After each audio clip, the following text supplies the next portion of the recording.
or another print disability that makes reading, holding a book, or turning a page difficult or even impossible. The content is copyrighted by the respective publishers. If you would like more information, please visit us on the web at nfradioreading.org. Your Niagara Frontier Radio reading service now presents a reading of articles and features from the Buffalo News for today, Tuesday, May 19th. Your readers today are Lori and Lita. And it's time to talk about weather. I was telling Lita, I wish I could have described yesterday's weather, but I get to describe the rest of the week. You could describe yesterday's weather today. Oh, no. Today I can't because the icon is amazing. It's this horrible hourglass black cloud with black and yellow lightning bolts coming out of it. So it's going to be partly sunny and windy today with the temperature near the record of 86, which was back in 1962. We're going to have a heavy thunderstorm in the afternoon, thus the lightning bolts. Thunderstorms can bring localized damaging high gusts of wind with a high of 84. Widely separated thunderstorms tonight with a low of 54. Wednesday, thunderstorms around. Thursday, partly sunny and cool, though still cloudy. Friday, times of clouds and sun. Saturday, all clouds, showers possible. Sunday, rain, all clouds. And Monday, mostly cloudy.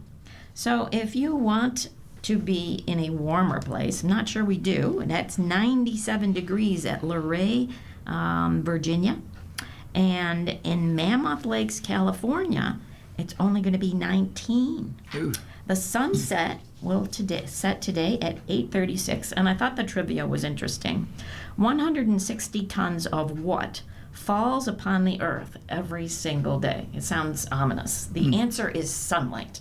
I didn't know sunlight had weight, and I'm just telling you, the rest of the week we're not going to see much of that because it's all clouds. That's a little weighty. That's a very weighty statement. Yes, it is. And here's another weighty statement. Unfortunately, the Sabres did lose, but what a ride it was. Just as Kasparaitis did in overtime to the Buffalo Sabres 25 years ago for the Pittsburgh Penguins, Newhook broke Buffalo's hearts Monday night by scoring in overtime of Game 7 to give the Montreal Canadiens a 3-2 victory and a riveting finale of their second-round Stanley Cup playoff series at KeyBank Center. It was a tight, tense overtime. The teams combined for just 5 shots on goal in the first 11 minutes, and one that didn't count by Montreal's Josh Anderson rang off the crossbar. Newhook, who scored the game-winning goal in regulation to give the Habs a 2-1 win in Game 7 of the first round at Tampa Bay, beat UPL with a screened snapshot to end the tense game. It was a game that looked lost early with the Sabres in a 2-0 hole after the jittery first period. But they did find their legs in the second as Jordan Greenway deflection of Matthias Samuelsson shot brought them within a goal and got them plenty of momentum. The Canadiens, who seemed like they were trying to play a 40-minute game of rope-a-dope, were clearly saved by the bell. Buffalo kept pressing in the third period, and Rasmus Dahlin one-time homed the tying goal at 6:27 after a wonderfully patient pass by Owen Power. After years and years of frustration for this franchise, how about a tying goal in Game 7 of a playoff series by 2 former number 1 overall draft picks? But it wouldn't be the Sabres if there weren't some officiating controversy. Beck Malenstein looked like he had scored a go-ahead goal on a tap-in after the puck leaked through Dobish's, but official Gene Herbert was far too quick to blow his whistle, and he wiped out the goal. Yes, he did. The Sabres had plenty of other chances in the third period, but Dobish was up to the task on his quest to join Habs legend Ken Dryden, 1971, as the only rookie goalie in the NHL history to win multiple Game 7s on the road in a postseason. Dobish made 28 saves in the Habs' 2-1 Game 7 win at Tampa Bay in the first round, and he had to be equally as good in this one after he was nearly yanked in Game 5 and did get the hook in Game 6 in Bell Center. After going 2-4 at home in the playoffs, including 1-2 in their series, the Sabres tried to make this one into a road game. The team spent the night at the Harbor Center Marriott and did their morning meeting there. The Sabres met the media in a ballroom rather than at the NHL's official podium inside the arena. Coach Lindy Ruff put the day into a perfect perspective. Said Ruff, If we were in training camp this year, we were on the first day of it, and we wanted to talk about playing a game in the middle of May.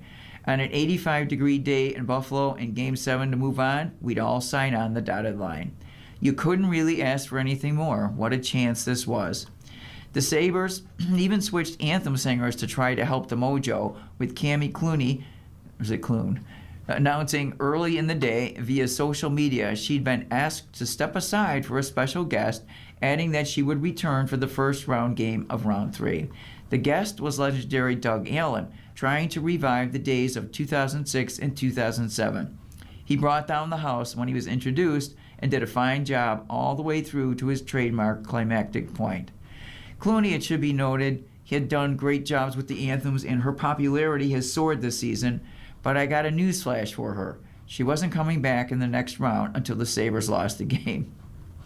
The first period did not go well. The Sabres played tight. They didn't establish much pressure in the offensive zone, didn't get multiple looks at the end. They passed when they should have shot. They gave up 2 goals, one a debatable score by Philip Denault, the other a power play tally by Zachary Bolduc, on a wicked one-timer via a crazy good diagonal pass by Nick Suzuki. The Denault goal went off his skate. It wasn't ruled a distinct kicking motion, but it was pretty darn close to being one. So it was the daily double of ugly Sabre history. To Hudson's Fasching no kick of 2023, that might have cost him a playoff berth, and a power play goal in Game 7 on a puck over the glass penalty. That's been dubbed the Brian Campbell Memorial ever since the star defenseman took one in Game 7 of 2006 in Carolina, and current Canes coach Rod Brynd-O'Moore scored the power play goal on it to break a third period tie. The Sabres had 2 massive giveaways to give the Canadiens clear-cut breakaways, and they were made by Samuelsson and Tage Thompson. Great work by Luukkonen to keep things close. So that marks the end of season number 55 of Sabres hockey, a crazy, exhilarating ride that started like so many of its desultory predecessors, but morphed into something entirely different. From this view, only about 18 of these seasons had a legitimate chance to end with the Sabres winning a Stanley Cup. This would rank as one of them. This club probably would have been a big underdog in the East against Carolina, especially since it hadn't won a game in Raleigh since 2016 in the middle of Jack Eichel's rookie season. But that locker room and this fan base sure would have loved to have had the chance to avenge what happened in Raleigh in 2006. And you know Ruff did too. But here's the good news. This season isn't going to be a one-off. It should be the opening of this club's championship window. You should feel sort of like you did with the Bills in 2019 after that horrible overtime loss at Houston in the playoffs. This team will be back, although never again exactly in this form. To wit, Alex Tuch, watch it on Full Go now. Is he staying or is he going? That's really the most immediate question General Manager Jarmo Kekalainen has to answer. A great season ended a tad too soon. And we're going to keep up a little bit more of that. All too suddenly, Newhook sends Sabres into summer. They came within inches, but the Buffalo Sabres couldn't make the most of their first Game 7 in more than 15 years, and they couldn't make that last comeback in a remarkable season filled with them. Now, the Montreal Canadiens will move on to the Stanley Cup playoffs by virtue of their 3-2 win against the Sabres on Monday night in KeyBank Center, and they will face the well-rested Carolina Hurricanes for the right to go to the Stanley Cup final. Alex Newhook scored on a snapshot from the left side with 8 minutes 38 seconds remaining in the first overtime to lift the Canadiens to the win and to the second round series win. The best of 7 series between the Canadiens and Hurricanes begins at 7 p.m. Thursday at Lenovo Center in Raleigh, North Carolina. With that came the sudden, heartbreaking end to the Sabres' remarkable turnaround season, one in which they rose from last place in the Eastern Conference at the point to earn their first playoff berth since 2011, but fell just short of winning their first Game 7 since April 26 of 2011. The Sabres are 1-7 in Game 7s in the franchise's 55-year history. How it happened. The Canadiens took a 1-0 lead at 4:30 of the first period when Caden Gould's pass from the left circle banked off the right skate of Philip Deneau, who was directly in front of the net and skidded past Sabres goalie Ukko UPK. With 6 seconds left in a delay of game penalty against Zachary Benson, winger Zachary Bolduc gave the Canadians a 2-0 lead when he one-timed a pass from Nick Suzuki from out of the corner to the right circle, again beating Luukkonen at 14:29 of the first. The Sabres appeared to get a 4-minute double minor, 2:20 into the second, when Josh Norris sustained a cut on a high stick, but officials reviewed the call and determined that Benson's stick clipped Norris. Matthias Samuelsson shot from the slot off a pass from Beck Malinston from behind the net, which deflected off the stick of Montreal right wing Josh Anderson, got through the traffic, and cut the lead to 2-1 at 13:19 of the second. The goal was later credited to Jordan Greenway as it deflected off the left wing, who was directly in front of the Canadiens' goal. Rasmus Dahlin tied the game at 2-2 at 6:27 of the third on a wrist shot from the bottom of the left circle, thanks to a pass from Owen Power. Malenstein appeared to have tapped in the go-ahead goal at 10:01 of the third after the initial shot by the Sabres skidded behind Jacob Dobes, but referee Wes McCauley immediately waved off that goal. What's next? The Sabres season is over this year. The Canadiens face the Carolina Hurricanes in Game 1 of the Eastern Conference Final. Again, that's 8 p.m. Thursday in Raleigh. And with no deal or exit, the U.S.-Iran war could flare up once again. 3 months after the United States and Israel staged an attack on Iran, a U.S. blockade and Tehran's grip on the Strait of Hormuz has created a deadlock, with neither side bending, economic pain deepening, and the risk of renewed war rising. A growing concern among policymakers is not whether a deal is near, but how long tensions can persist before a miscalculation by Washington or Tehran triggers renewed conflict. Calls for a fresh strike are growing louder in the U.S. and Israel, with some officials arguing that increased pressure could weaken Tehran's leverage and force Iran back to the negotiating table. There is one major problem with this theory. We have already tested it repeatedly, and Iran did not capitulate, said Danny Citranovich, a senior researcher on Iran at Israel's Institute for National Security Studies and former head of the Iran branch in Israeli Defense Intelligence. We're in a war of attrition with the prospect of a new U.S.-Israeli attack growing by the day, said one regional official. Iranian officials told Reuters concessions on their missile program, nuclear capabilities, or control of the strait are not policy tools, but ideological pillars of the Islamic Republic's survival. Giving them up is no compromise, it is surrender. That explains, Citranovich said, why even prolonged military confrontation has failed to shift Tehran from its red lines and why further escalation is unlikely to succeed. Rounds of indirect talks mediated by Pakistan have produced no breakthrough, and the gap remains vast. The United States wants Iran to halt uranium enrichment for 20 years and ship out its stockpiles to the U.S. Iran wants an end to strikes, security guarantees, war reparations, and recognition of its sovereignty over Hormuz, terms Washington has rejected. Iran's foreign ministry did not reply to a request for comment, and the State Department did not immediately respond to a request for comment on the issues raised in this article. President Trump has warned Tehran that the clock is ticking, saying that better get moving fast or there won't be anything left of them. He threatened that if Tehran fails to reach a deal with Washington, it will face a very bad time. Ali Vaez of the International Crisis Group said neither side has shown willingness to make the painful concessions needed for a deal. Both believe time is on their side and they have the upper hand, and that perception is precisely what is making a deal impossible. The result is a war of endurance centered on one of the world's most critical waterways. Before the war, Hormuz carried roughly 25% of global oil trade and 20% of liquefied natural gas. Now, with the strait near closed, the economic fallout is growing, disrupting supplies. Former State Department Iran official Alan Ear, who took part in past U.S.-Iran talks, said an agreement may be out of reach. These two sides will never reach a deal. Trump doesn't want to just win, he wants to humiliate Iran and be seen as having crushed Iran, he said. Tehran sees its stockpile of enriched uranium and control of Hormuz as core strategic assets essential to survival. Iran is therefore determined to use these assets to guarantee its interest, a senior Iranian official said, adding capitulation is not an option. We fight, we die, but we don't accept humiliation. Surrender is fundamentally incompatible with Iran's identity.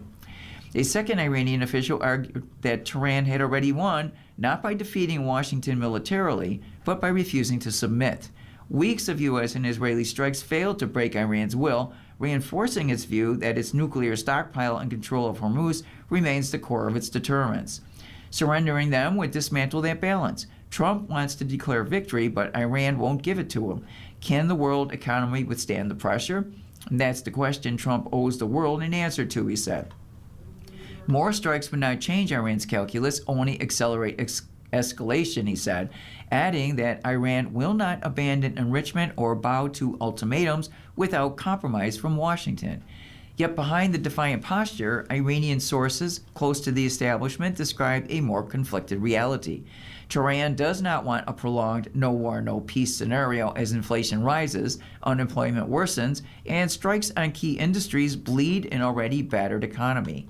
Instead, they said Iran is seeking a preliminary deal to end the war, reopening Hormuz under Iranian oversight in exchange for lifting the U.S. blockade, before tackling harder issues such as sanctions, relief, and nuclear restrictions. The U.S. says ending the war must be deferred to later talks. On the nuclear issue, Iranian sources said Tehran could dilute its stockpile of some 970 pounds of highly enriched uranium or send part of it abroad, preferably to Russia, arguing it would reclaim it if Washington violated any agreement, and Washington has refused.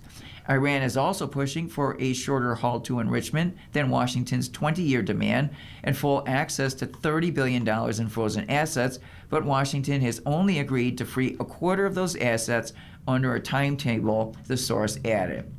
Tehran is seeking a new governance mechanism over Hormuz, rejecting a return to the pre-war status quo, while the U.S. insists on unconditional reopening, no tolls, no veto, a gap that would prove harder to bridge than the nuclear issue itself. Aaron Miller, a former U.S. official and Middle East negotiator, said control of Hormuz will be the key measure of success or failure for Washington. How this ends could define Trump's foreign policy, he added, and the U.S. leader acutely sensitive to the risk of being seen as having lost. Reopening the waterway without a political settlement, Miller added, would require a prolonged American occupation with ground forces in Iran territory. There is no military solution to Hormuz other than the costly one that Trump may be unwilling to undertake, argues Vaz, leaving negotiations as the only viable path. Despite operational gains of the U.S.-Israeli campaign, the strikes have failed to deliver a strategic knockout, Sirchinowicz said. We didn't topple the regime. We have a more radicalized one. We didn't end Iran's missile capacity, and they still have the uranium. Sirchinowicz said overestimating pressure and underestimating Tehran's resilience carries its own danger. It raises the risk that Washington once again enters a confrontation expecting coercion to produce capitulation and discovers too late that the regime was prepared to absorb far more pain than anticipated. You're listening to a reading of today's Buffalo News on your Niagara Frontier Radio Reading Service. The time is 18 minutes after the hour. Now, in my view, Peg Cushman of Niagara Falls can't believe what she's seeing while driving these days. The road is now a dangerous place. I am constantly surprised when I am out driving. Did I miss the memo announcing new state laws on driving rules and regulations? Common sense and courtesy seem to have disappeared from the roadways altogether. Every day brings a new example of careless behavior that leaves me shaking my head in disbelief. I was stopped at a red light the other morning when, to my surprise, a car pulled around me and drove straight through the intersection. The driver nearly got hit by a truck that had the right of way. A few days later, while I was carefully dodging potholes, another car decided to floor it and bounce through the same potholes just to pass me. I was not creeping along or causing a delay. I was simply following the speed limit and trying to avoid damaging my car. I admit that I am not a perfect driver. Over the years, I have rolled through a few stop signs, backed into a telephone pole, almost took a mailbox out, and I received a speeding ticket. As a result, I had to attend a defensive driving class. If you have never had the pleasure, you have missed a memorable experience. At one point, I caught myself falling asleep until the instructor noticed and called on me. He asked a question about bicycle safety. "Do you need both hands on the handlebars while riding?" I confidently answered, "Yes." "No," he shouted, "you only need one hand on a bike." It was hard to know whether to laugh or to take notes. Did you know it is against the law to hug someone or change your clothes while driving? You're not supposed to leave your car unattended while it warms up. You are not allowed to read a book or a newspaper, and you cannot spit from your car while behind the wheel. Some rules may seem funny, but they probably exist because someone did those things and it caused a problem. It is illegal to smoke in your car with children under 18, and that's for their health and safety. Young passengers depend entirely on adults to make wise decisions, and protecting them should always be a priority. As far as electric bikes go, I have seen so many close calls because many riders operate these contraptions far too fast, often without helmets and sometimes on sidewalks. The speed limit may be 30 miles per hour, but most ignore the law. They weave in and out of traffic, startling drivers and pedestrians. Used responsibly, they are probably convenient and efficient. Last fall, my husband and I almost lost our lives. As we approached an intersection, our light was green. Just as we were about to pass through, Mike saw an SUV barreling towards us from the right. He slammed on the brakes. We missed each other by inches. We pulled over to catch our breath, as did the young woman driving the SUV. She apologized profusely and admitted she was late for work and was texting. By the grace of God, we were all spared that day. Driving requires our full attention. Without it, we place ourselves and everyone around us in danger. Texting, reaching for a drink, changing the radio station, or rushing to save a minute is simply not worth risking lives.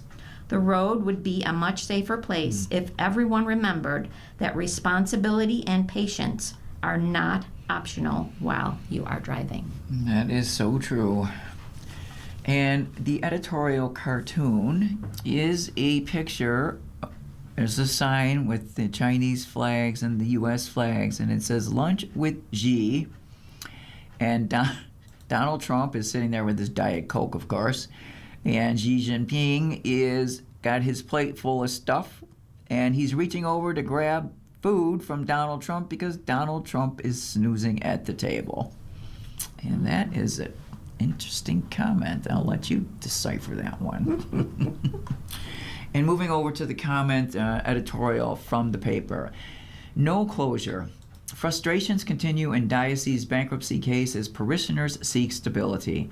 It's not a distinction that anyone involved could have wanted. The Buffalo Diocese Chapter 11 case, which began in 2020, passed the 6-year mark on the 28th of February. That makes Buffalo's the longest-running Diocese Chapter 11 case in the country, and there's no end in sight yet. Even though the diocese reached a settlement in principle with the official Committee of Unsecured Creditors more than a year ago, approximately 900 survivors of abuse aren't much closer to receiving any payments on their claims. That's partly because, as the News-J Toke has reported, the money for the settlement has to be pulled together from insurance companies, parishes, Catholic affiliates such as Catholic Charities, and the sale of diocese and parish properties. It's not surprising that some parishes are fighting their contributions. They feel they are being made to pay a price for crimes they, or precisely their parish, did not commit, and some are having a measure of success. In the case of 8 such parishes, Vatican dicastery officials said that the diocese neglected to follow certain procedural steps in collecting these contributions, though the diocese says the contributions have not yet been collected. That money could eventually be forthcoming, but there's another big obstacle.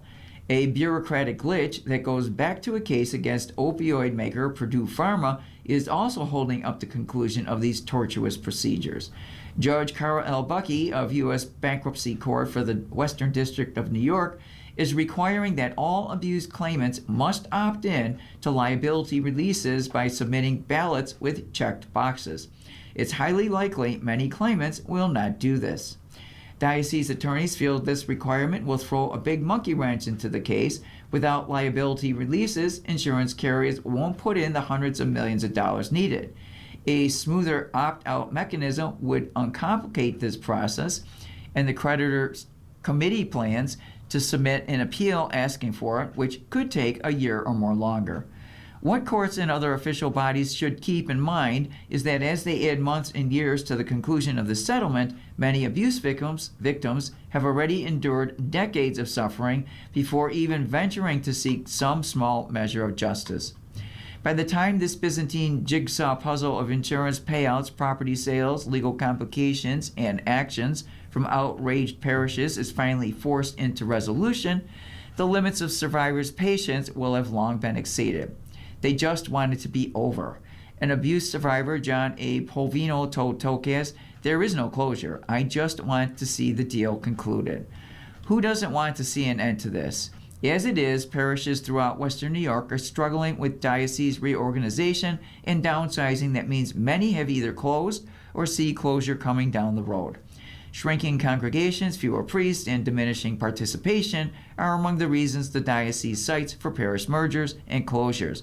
But as Tokaz reported, 34 Buffalo Diocese parishes did not accept these justifications and appealed to the Vatican to have their mergers revoked. Rather surprisingly, 8 of these appeals have been successful so far, with St. Jude the Apostle in North Tonawanda the most recent. The Vatican has upheld merger or closure decrees in 14 cases and has yet to rule in 12. The Vatican is a long way from Buffalo. It may be able to overrule decrees, but it can't cover building maintenance for small congregations or conjure up priests where none are available to cover services. Even so, parishioners' desires to keep the churches where they always have found spiritual comfort is understandable. As claimants have stated, there is no adequate closure here, but exiting the bankruptcy case, as the Syracuse and Rochester dioceses were finally able to do, would provide a basis for the Buffalo Diocese to move into the future, whatever that may be. Real renewal, not just slogans promising that, is what this fractured community needs. And in another voice, Jeffrey Friedman says mental health SSDI claimants face difficulties. Individuals claiming Social Security disability insurance benefits typically struggle to prove their cases. Additionally, they have to survive without a paycheck until benefits are awarded while dealing with the challenges of their medical conditions. Every applicant has problems, but few fight harder than those with invisible disabilities presented by mental illnesses. SSDI claims based on mental illness are denied by the Social Security Administration at almost twice the rate of denials for physical issues. Evidence for mental illnesses is subjective, depending on statements from the claimant, treating professionals, family, friends, and former coworkers. The course of mental illness does not go in a straight line. Conditions such as major depressive disorder, bipolar disorder, PTSD, schizophrenia, and severe anxiety disorders frequently involve fluctuating symptoms. SSDI mental health claims are typically based on concentration deficits, panic attacks, intrusive thoughts, mood instability, severe fatigue due to depression, or side effects from medication. Many individuals with psychiatric disorders often minimize their struggles during clinical visits. A claimant could appear relatively stable during a medical appointment, yet remain unable to function consistently in a workplace. Insurance coverage for mental illnesses is usually limited, and there are often long waits to see providers. Most SSDI claimants denied having a hearing before an administrative law judge, which can be very challenging. A claimant might say they occasionally shop for groceries, watch television, care for a pet, or interact with family members, and those judges may view this as evidence that the individual can perform full-time work. Workplace demands are far greater than being able to function in your home. This is not a call to lower standards, but to apply them more thoughtfully. Decision makers should receive better training to understand how psychiatric conditions affect daily functioning. Our disability system is meant to serve as a safety net. For individuals with mental health conditions, that net remains too fragile. Ensuring fairness in these cases is not just sound policy, it is a basic matter of dignity and of justice. Yes, it is. And you are listening to a reading of today's Buffalo News on your Niagara Frontier radio reading service. The time is 29 minutes past the hour. And moving over to Mark Champion. Did Trump let slip that the war in Iran was for PR reasons? While in China, Donald Trump said the pile of some 970 pounds of 60% enriched uranium that was at the heart of his justification for going to war with Iran is, in fact, safely under 24 hours, 7-day-a-week surveillance by 9 cameras, and no one is getting close to it. In fact, although he'd prefer to get the material out of the country altogether, he said that would be more for public relations than it is for anything else. Wait, what? I thought this near-weapons-grade uranium was the basis for believing Iran was about to build a nuclear arsenal. I thought it posed an existential threat not just to Israel, but also the Middle East, Europe, and just as soon as Tehran acquires an intercontinental ballistic missile, the U.S. itself. I thought the reason the U.S. had to send its bombers back to Iran after turning the underground storage site into a tomb last summer was that its presence still made for too high a risk of nuclear breakout. Trump last month told Americans and the wider world that he didn't go to war to achieve regime change in Tehran. He has said that making sure Iran doesn't acquire a nuclear weapon was 99% of the problem. The U.S. military, according to Trump, has by now obliterated all other Iranian threats, including its Navy and ballistic missile capabilities.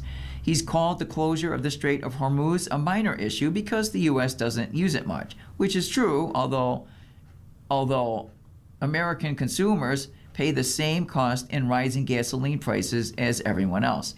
And the waterway will open just as soon as a settlement is reached. At the same time, Trump also has said on multiple occasions that if he doesn't get the nuclear deal he wants, he's ready to restart the war, putting thousands of lives and the global economy at risk. He has threatened to destroy Iran as a civilization if forced to end the ceasefire. Given that removal of the uranium is a key sticking point in negotiations, can it really be true that he would do all that for PR reasons? Trump's statements on Iran across the board offer about as clear a reflection of reality as a carnival hall of mirrors, so it's wrong to take him too literally.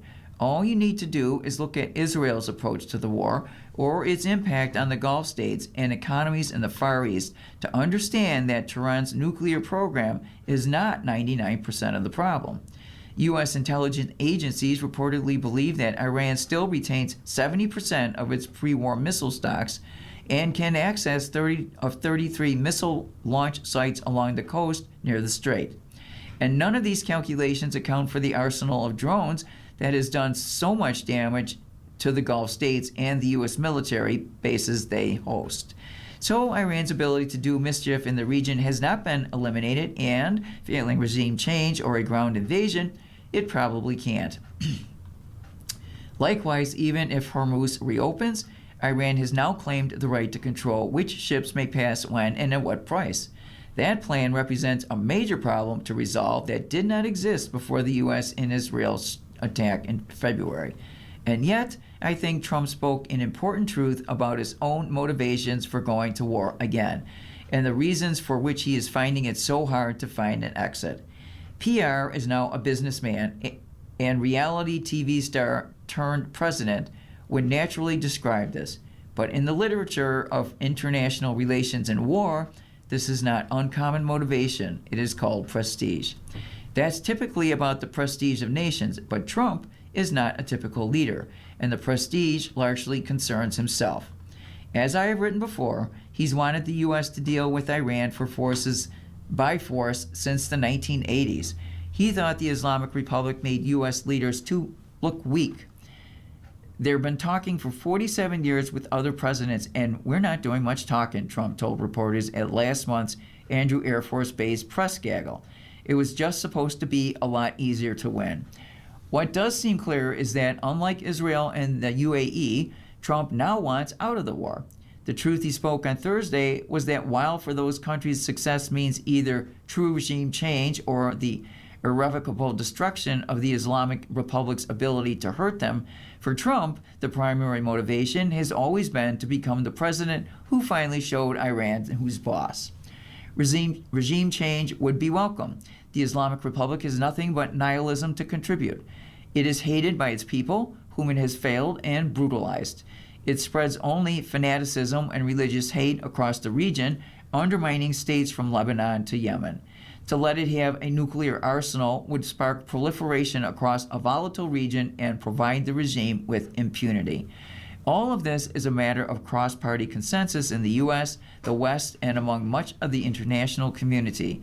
The question is not over the diagnosis, but the cure. Israeli Prime Minister Benjamin Netanyahu says sending a force into Iran to extract the 60% uranium stock would be easily done. The fact that it hasn't yet been attempted strongly suggests that's just not true. He also thought assassinating former Supreme Leader Ayatollah Ali Khamenei would quickly bring about regime collapse, and was wrong about that too. But at least Netanyahu has a consistent strategic purpose for attacking Iran, which has for years been using its proxies to harm Israel and routinely calls for its elimination as a state. For Trump, whether to resume this war does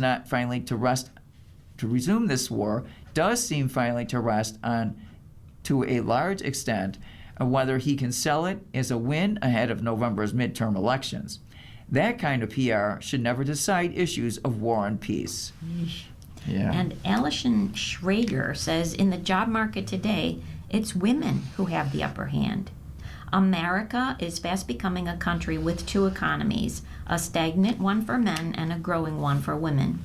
So far this year, the U.S. has created more than 165,000 private sector jobs, and 72% of them went to women.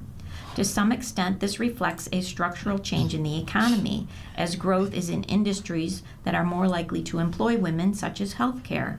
But it is also the result of a series of policy choices that aim to make the economy safer and have made it less favorable to men.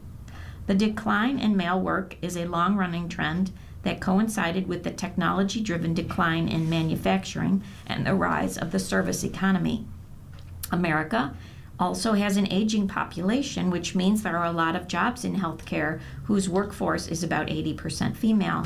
The nature of technology is such that the labor market is kinder to people with more education, and women are more likely than men to have a college degree. I didn't realize that. The result is not just male unemployment, but male non-employment. Men looking for a job and men no longer looking have increased over time, even among men in their prime working years. Oh. It is worth noting that overall more men work than women. Still, lots of out-of-work guys can be a problem for an economy and a society. It may be a reason that marriage rates are lower and there are more single mothers. Non-working men are also more likely to have mental health issues. As the technology-driven economy changes, it is shifting away from manufacturing, transport, and other traditional male jobs and into such services and into services and caregiving.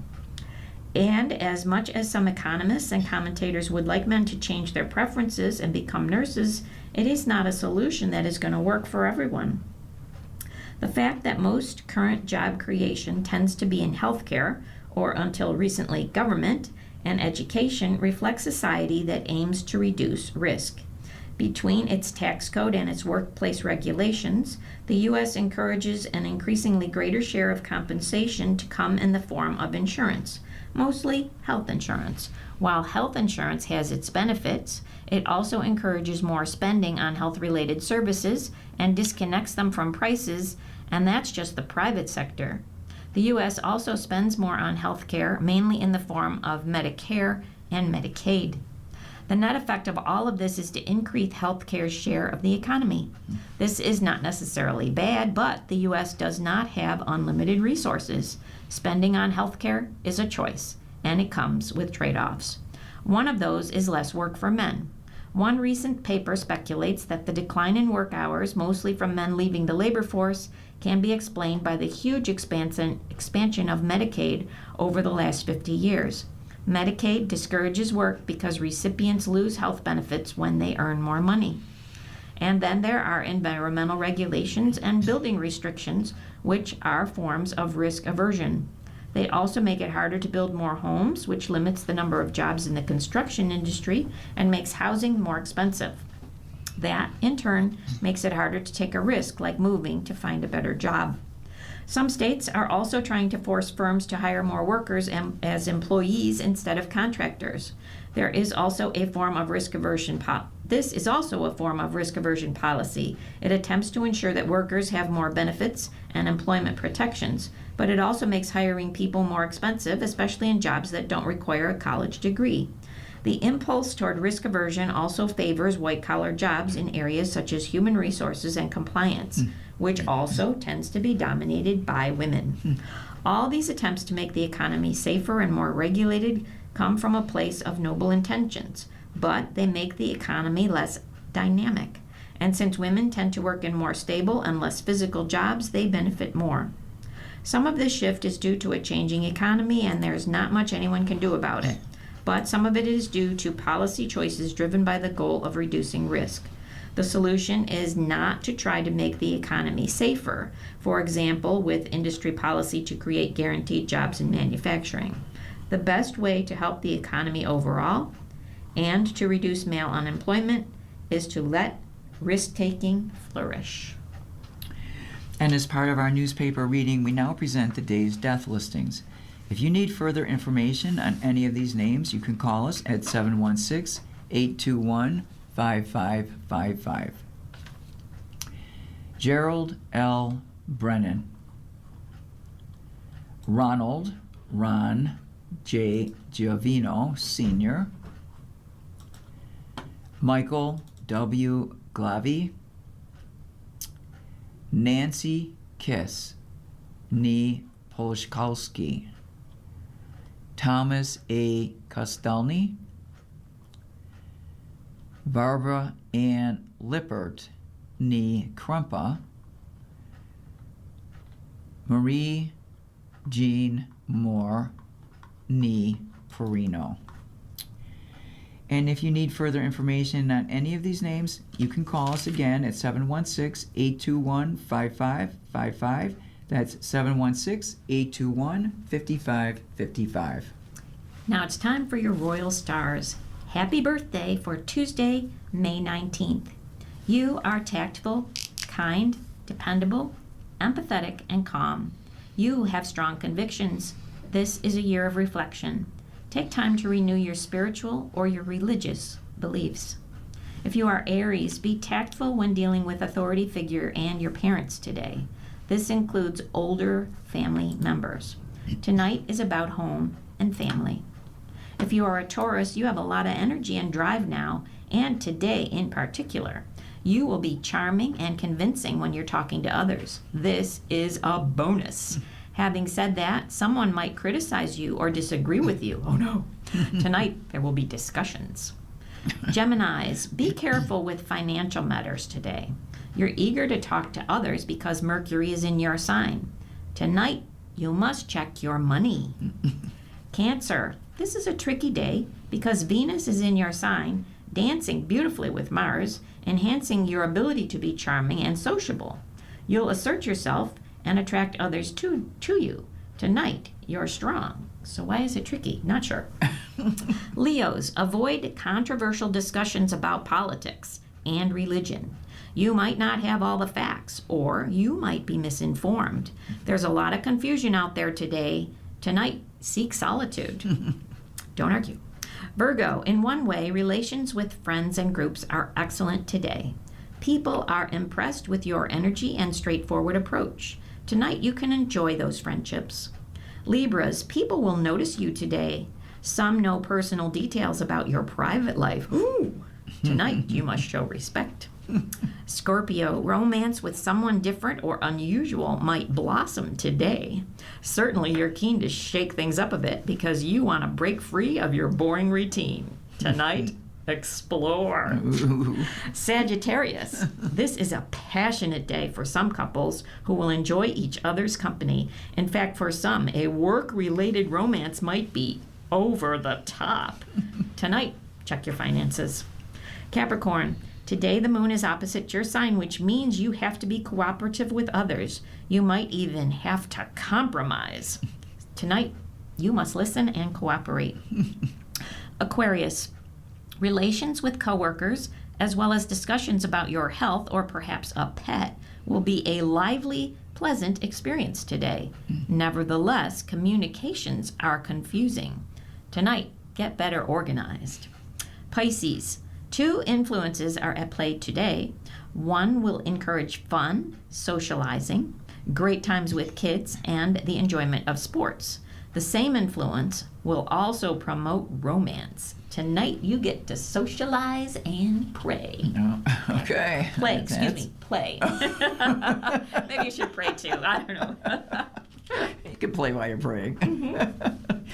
Okay, and on a more serious note, justices have denied the appeal from drug makers on price rules. The Supreme Court on Monday rejected a series of appeals from several of the nation's largest drug makers challenging a program that is expected to save taxpayers and the federal government billions of dollars by requiring the companies to negotiate with Medicare on the prices for some of their most popular drugs. The court's decision to deny the appeals, which is made without explanation, leaves in place several lower court rulings upholding the program that Congress enacted in 2022. Other lawsuits over the program are still pending. At issue is a provision in the 2022 Inflation Reduction Act that allows Medicare to negotiate the prices of certain drugs for the first time after years of debate about whether such negotiation would effectively be government price fixing. Yet the rising cost of prescription drugs has added financial pressure on Medicare and its beneficiaries. The drug makers, including AstraZeneca and Janssen, said the program leads to a sham negotiation that violates their due process rights. Most also argued that the program violates the First Amendment because it compels them to adopt the government's narrative of a negotiated agreement. Lower courts have rejected those arguments, noting that the companies are free to pull their products from government health programs. In 2021 alone, the Trump administration told the Supreme Court the federal government spent more than $250 billion on drugs covered by Medicare. The first round of negotiations involved 10 drugs that is expected to lead to $6 billion in savings for the federal government and $1.5 billion reduction in out-of-pocket costs for seniors, the Biden administration announced in 2024. The prices took effect in January. Those drugs include Farxiga, made by AstraZeneca, which is used to treat diabetes, heart disease, and kidney disease. And another drug included in that first round was Eliquis, a blood thinner made by Bristol Myers Squibb that is used to treat and prevent blood clots and strokes. For Farxiga, and AstraZeneca told the Supreme Court that the negotiated process at the center of the case resulted in a 68% discount off its list price. The second round, which covers 15 drugs, is projected to save Medicare about $12 billion and reduce enrollees' out-of-pocket costs by $685 million when prices take effect next January. The Trump administration said in November, negotiations for the third round are underway. The medications are chosen from a list of eligible drugs with the highest total Medicare spending. Drug makers and their allies have been fighting the Medicare drug price negotiation program in court for the past 3 years. Multiple lawsuits were filed in different districts across the U.S. All the decisions to date have gone against the industry, with judges ruling that participation in Medicare is voluntary and the companies are free to withdraw if they don't like the price the government is offering. Wow. What you need to know about today's school voting. Residents in school districts across Western New York, with the exception of the city of Buffalo, have the opportunity on Tuesday to vote on their district budgets for next year, as well as school board races. Ballots can be cast at each individual school district, which determine their own hours and specific location. Visit your respective district's website for the pertinent information. Voters are encouraged to have photo identification available, and many district websites have links to determine whether you're already registered to vote. Given the lack of an approved New York State budget and a consistent 2% cap on tax levy growth, proposed district budgets in Erie and Niagara counties lean more conservative. Most budget increased generally between 1% and 6%, while all districts in both counties stayed within their tax limits. It's time to sustain existing programming rather than grow, the local superintendent said. It's a continual examination of what do we own and what do we want to maintain versus what are those new things that we continue to add, said Eden School Superintendent Jeff Sortisio. And that's because of the tight nature of the budget. Less than 1/3 of school districts in Erie and Niagara counties have contested school board races. The lack of interest, education leaders say, is because the board member role is an unpaid, thankless job that comes with sometimes unpopular decisions. 6 of the 38 districts actually do not have enough candidates for the number of vacant seats, which leaves room for write-in candidates. Wow. I don't know if a volunteer board member wants to be put in that position, to have to sign his or her name, for instance, to a school closure, Niagara Falls Superintendent Mark Lurie said. For budgets, there are often explanations for major year-to-year change. For instance, Lancaster's county-high 16% increase is due to a $16 million transfer from its capital reserve fund for approved projects, according to its newsletter, while Eden's small budget decrease is due to a one-time debt service payment in this current year's budget. Putting the debt payment aside, Eden is increasing its operating expenses by 3.7%. Most school districts publish newsletters that provide basic details and important context on the budget, and sometimes include comments that come from the superintendent. Additional focus will be on capital projects. In West Seneca, $80 million. North Tonawanda, $60 million. Lockport, $17.5 million. Springville, $7 million. And North Collins, $7 million, which are voted on as propositions or distinct categories on the ballot, which are separate from the annual budget. Other propositions include purchasing new buses, technology equipment, or establishing specific reserved funds. One situation to watch is in Frontier, whose school board election outcome could evolve at the end of the night.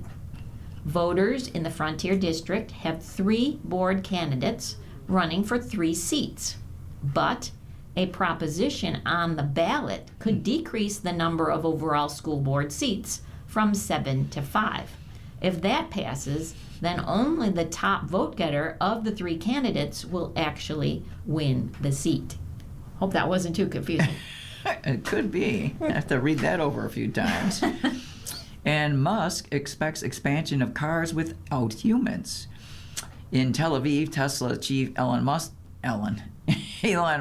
said on Monday he expected fully self-driving cars without human safety monitors to become more widespread in the U.S. later this year after already being introduced in Texas. Speaking by video link to the Smart Mobility Summit in Tel Aviv, Musk said there were self-driving cars operating in Texas without safety monitors, and that would expand nationwide this year. Tesla, which has faced slowing vehicle sales, operates robotaxis in Austin, Dallas, and Houston. However, Reuters reporters who tested them said the service was plagued by long wait times and sometimes no availability at all, while dropping off spots on some rides were far away from the rider's destination. Last November, Tesla received a permit to operate a ride-hailing service in Arizona. Yet Musk, who has made bold predictions on autonomous vehicles for over a decade, many of which have not materialized on his timelines, remains upbeat that cars with no humans will be ubiquitous within a decade. 5 years from now, and certainly 10 years from now, probably 90% of all distance driven will be driven by the AI in a self-driving car, not my car. So overwhelmingly, it'd be quite a niche thinking in 10 years to actually be driving your own car. Tesla is recalling 218,868 vehicles in the U.S. due to delayed rear-view camera images that could increase the risk of a crash, the National Highway Traffic Safety Administration said this month. Alphabet-owned Waymo last week recalled about 3,800 robotaxis in the U.S. after identifying a risk that vehicles could enter flooded roads with higher speed limits, raising safety concerns. Musk also told the summit that his rocket and satellite maker SpaceX was close to developing reusable rocket launch systems, a breakthrough that would cut the cost of space flights. We might succeed in doing that this year, he said. When that technology is developed, that will be a fork in the road to human history, where we can become a space-faring civilization. Musk also said that later this year, his brain implant company, Neuralink, will do its first implant with its blind sight device to help those who were born without sight or with impaired vision to see. It will give them initially limited vision, but I think over time, very precise vision, perhaps superhuman vision, he said, adding the firm was also working on developing technology to enable those paralyzed to walk again. Musk said he believes that in a decade or so, humanoid robots will be pretty much everywhere, and that as robots are productive, that will likely boost economic growth with universal high income. And in the town of Tonawanda, a man faces murder charges in his wife's death. Town of Tonawanda police have charged a man with killing his wife, whose body was found early Saturday morning, the department announced Monday. Nicholas M. Malvaso, age 36, faces a second-degree murder charge in the death of Tiffany L. Malvaso, age 51, as said in a news release. Tiffany Malvaso was found dead after police responded to a first aid call on the 300 block of Cleveland Drive at 2:48 a.m. Saturday. She suffered significant blunt force trauma, according to police. Investigators determined her husband caused the fatal injuries, police said. Nicholas Malvaso was arraigned Saturday in Tonawanda Town Court and held without bail by Justice J. Patrick Lennon. Nicholas Malvaso remains in custody at the Erie County Holding Center. Police ask anyone who may have information about the incident to call them at 716-879-6614. That's 716-879-6614, or the department's confidential tip line, that is 716-879-6606. Again, the department's confidential tip line is 716-879-6606. Tiffany Malvaso, formerly Tiffany Warblow, was a registered nurse who worked at the Erie County Medical Center until February. The couple married in 23, according to posts on her Facebook page. They purchased their home in June of 24 on Cleveland, a dead-end street off Delaware Road, just south of Elm Lawn Cemetery that runs into the town's Rails to Trails bike path. Nicholas Malvaso is a master sergeant in the New York Air National Guard's 107th Attack Wing at the Niagara Falls Air Reserve Station, said Captain Jason Carr, a spokesman for the unit. Malvaso is a full-time weather superintendent for the operations group and has been with the unit since 2017, Carr said. This slaying was the second homicide in the town of Tonawanda so far this year, according to spokeswoman for the district attorney's office. Miguel Castro Jr. was charged February 17th with second-degree murder in the death of his grandmother, Anna M. Moore, 57. Castro, 20, was accused of stabbing Moore to death in a Parkhurst Boulevard home. And you are listening to a reading of articles from the Buffalo News for May 19th on your Niagara Frontier radio reading service. We'll return for more readings after this short break. Your readers today are Lori and Lita. If you're listening to this publication online, you're probably using our website, a podcast player like Spotify or iTunes, a streaming service like Siro, or a smart speaker. Did you know that we now have a dedicated app that can be downloaded to any mobile device, like a smartphone or tablet, for free? App users can conveniently access our live stream and any episode of our podcast easier than ever. To download the app, just type NFRRS in the search window in the Apple App Store or in the Google Play Store. Contact us anytime if you have any questions by calling 716-821-5555, extension 5. Thank you.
will continue now with our readings of articles from today's Buffalo News. In case you forgot, your readers are Lori and Lita.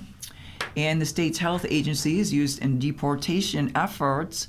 Several states have joined President Trump's deportation efforts and are taking federal reporting requirements to immigration authorities a step further by using their public health agencies as arms of enforcement. North Carolina in late April became the latest member of a growing group of Republican-led states to require their public health agencies to flag recipients of Medicaid to the U.S. Department of Homeland Security if their legal status is in question. It's a trend health policy researchers expect to spread among GOP-controlled states eager to join Trump in the federal crackdown on Medicaid fraud and illegal immigration. Indiana, Louisiana, Montana, and Wyoming have passed similar laws, and lawmakers in other states, such as Oklahoma and Tennessee, are weighing measures. In those 6 states, Republicans hold both chambers of the legislature and the governor's office. This is an issue that is very much on the political radar right now, said Karmal Shahar, a health policy researcher at Harvard Law School.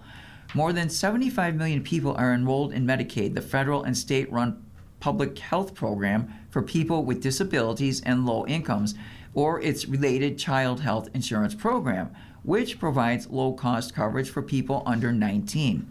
Immigrants without legal status are ineligible for Medicaid benefits, but a swath of non-citizens qualify, such as green card holders, asylees, and refugees. A quarter of children in the U.S., most of them citizens, live with an immigrant. Wow. Some of the state laws apply only to health agencies, such as in North Carolina, but the bill headed to Tennessee Governor Bill Lee's desk would be comprehensive, requiring all state agencies to report people suspected of being in the U.S. without legal status. All 7 states' measures go beyond what federally required, which is to cooperate with enforcement officers by providing personal information of recipients when asked. In Louisiana, families with mixed immigration statuses have reported that the state's new law, enacted last year, deters them from applying for Medicaid for their kids with U.S. citizenship. I expect this law will lead to more families asking whether it is safe to seek health care, whether information can be shared with immigration authorities, and whether enrolling a child or seeking treatment could expose them to enforcement consequences, said Yesenia Polanco Galdamez, a North Carolina immigration attorney. North Carolina GOP lawmakers inserted their mandate for the state's health department as part of a bill that restores $319 million in Medicaid funds, which the legislature cut when it failed to pass a budget last year. Starting in October, state employees will ask non-U.S. citizens receiving Medicaid for proof of their immigration standing and report those without satisfactory legal status to federal authorities. This bill is designed not only to fund our critical needs today, but to begin looking at fraud, abusing issues we know exist within the system, Republican State Representative Donnie Lambeth said during a House debate on the bill. Immigrants use much less welfare than people born in the U.S., according to an analysis by the Cato Institute, a libertarian think tank, which also found non-citizens are much less likely to commit welfare fraud than citizens. State health agencies are already required to verify whether applicants' immigration statuses qualify them for Medicaid. Several Republican leaders responsible for the bill did not respond to requests for comment. North Carolina Department of Health and Human Services spokesperson Hannah Jones said the agency is still trying to understand the impact of the new law. In a 2025 KFF New York Times survey, about half of adults who likely lack legal status said someone in their family has avoided seeking medical care because they were concerned their information would draw the attention of immigration enforcement. Annabelle Rosa, a North Carolina discrimination attorney, said immigrants in process or those waiting for legal authorization generally already fear using government assistance for themselves. What I've learned from handling thousands of cases over the years is that most of the individuals who are in process pay for their own medical treatment out of pocket, she said. The use of states' public health agencies to find immigrants who lack legal status is not the only strategy states have employed. Some have passed laws looking to hospitals to collect and report such information. A 2023 Florida law that requires hospital staff to ask about patients' immigration status has made non-citizens hesitant to seek care, separated families, and caused psychological distress, according to a 2024 study by the University of South Florida. Texas Governor Greg Abbott, a Republican, issued an executive order similar to Florida's law in 2024. Democratic states have pushed back against Trump administration policies that mine private medical information to target immigrants, with 21 signing on to a California lawsuit filed last year that attempts to prevent DHS from using Medicaid data for deportation efforts. A federal judge ruled recipients' identities could be shared, but medical information could not. Litigation is ongoing, and DHS did not respond to a request for comment on the record. After he signed the bill into law, North Carolina's Democratic Governor Josh Stein issued a statement urging Republican lawmakers to protect Medicaid coverage for nearly 27,000 pregnant women and children who are lawfully present in the country. He did not respond to questions about the provision that requires the state to report immigrants without legal status. Palaco Galdamez said such laws have further eroded trust in healthcare systems among underserved families. At the end of the day, public health system functions best when people feel safe seeking medical care. Policies that blur the line between healthcare access and immigration enforcement risk pushing vulnerable families further into the shadows.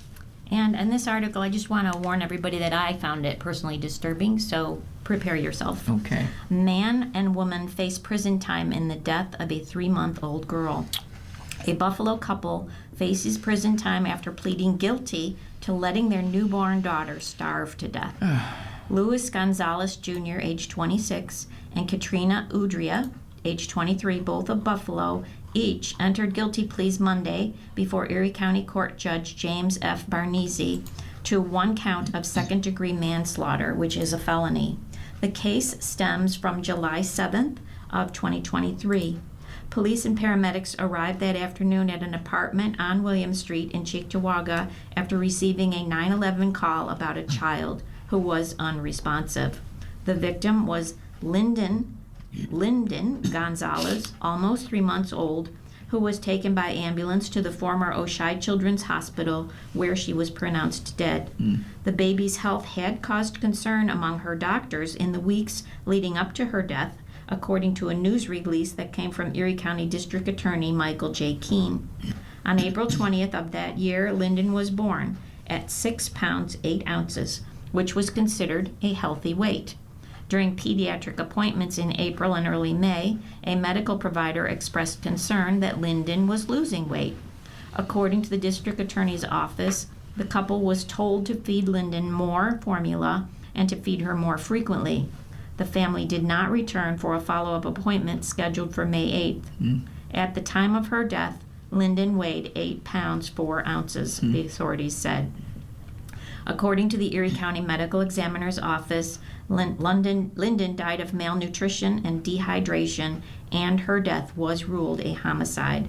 Gonzalez and Udria are scheduled to be sentenced on July the 29th. The maximum sentence for the charge they face is 15 years in prison, but the judge has agreed to a maximum sentence of 1 to 3 years in prison as a condition of their guilty pleas. The parents were released under the supervision of the probation department while they await their sentencing. That's sad. Very sad. They probably couldn't afford it. It was just awful. Yeah. And moving over to Washington, President Trump's administration said on Monday it has created a $1.76 billion fund for victims of political weaponization to settle a lawsuit Trump had filed against his own government over the alleged mishandling of his tax records. The agreement resolves an unprecedented lawsuit filed by Trump in which he sought $10 billion from the IRS, arguing it should have done more to prevent a former contractor from leaking his tax returns to the media. Trump will receive an apology but no financial payment. Instead, the Justice Department will set up a pool of money controlled by his allies that can dole out payments to those who claim to have suffered weaponization or lawfare by the U.S. government. Those terms have frequently been used by Trump and his allies to describe the criminal cases against them, including those arising from the attack on the U.S. Capitol on the 6th of January in 2021. Trump's lawsuit and the resulting settlement has been widely criticized as an attempt to direct taxpayer money to his own purposes. This case is nothing but a racket designed to take $1.7 billion of taxpayer dollars out of the Treasury and pour it into a huge slush fund. Representative Jamie Raskin of Maryland, the top Democrat on the House Judiciary Committee, said in a statement. The Justice Department said there are no partisan requirements to file a claim with the Anti-Weaponization Fund. It is this department's intention to make right the wrongs that were previously done while ensuring this never happens again, said Todd Blanche, the acting attorney general who formerly served as Trump's defense attorney in 3 criminal cases. Federal prosecutors who worked on cases against Trump and his political allies repeatedly rejected claims that the cases were politically motivated or an abuse of the legal system. Blanche will appoint 4 of the 5 members of the commission who will decide the merits of the claims. The department released few details about how it will determine who receives payouts.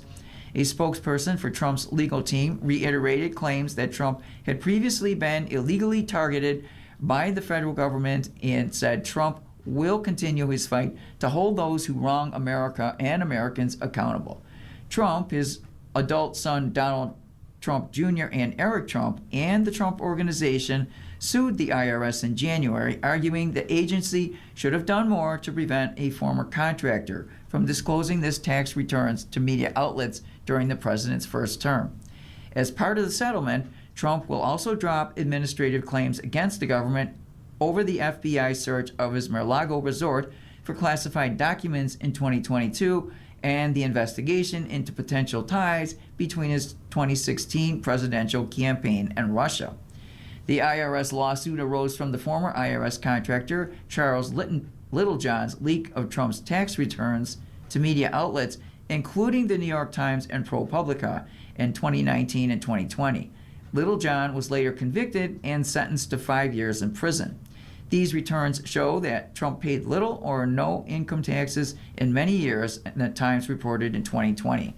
The litigation against the IRS raised novel legal questions, including conflicts of interest about whether a president can sue his own government. Under the Constitution, federal courts may only hear genuine disputes between litigants with opposing stakes in the outcome.